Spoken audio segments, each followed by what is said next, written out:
Sanda just gave us one of the craziest episodes I've seen in a long time because I just got done watching episode 5. And look, the messaging of this show has been very clear from the beginning. It is very much about the fear of growing up, the pressure that society places on children nowadays to grow up, have kids, and be honorable members of society. And that's something a lot of us face in today's day and age. And I know, especially in Japan with the declining birth rate, this is something that Japan probably faces way more than I would even be able to understand. So from that standpoint, I was very interested to see how they were handling that plot line. With Sanda, right now, he's grappling with the fact that he might never be able to fall in love because he actually understands the importance and weight of his situation.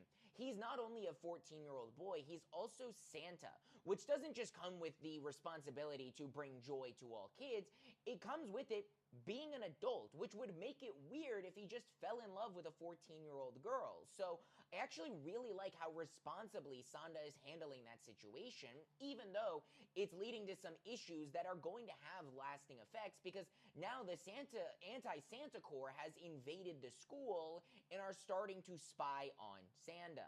So, as we get into that, especially as the headmaster starts to get more involved in the situation, I'm very interested in how that story is developing. The other side of things is with Fuyumura and Ono.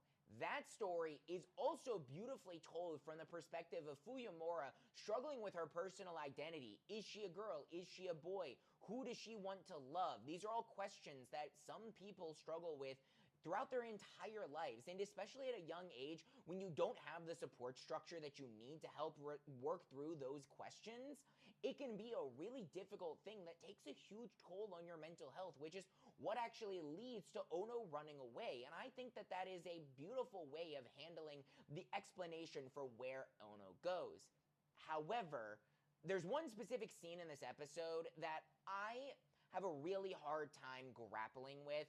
I understand its narrative and plot importance, and I'm not judging the author for putting it in here because it's very clearly for a plot-driven focus and not supposed to be a fan servicey moment.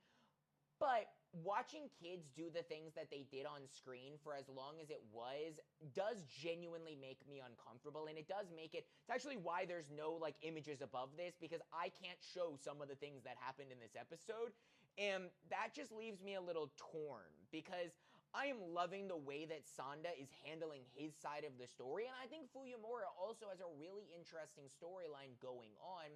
It's just as they dive into some of those more sexually driven questions and we start seeing things on screen, it does start to get a little uncomfortable. But let me know your thoughts in the comments. Drop a like and follow while you're there.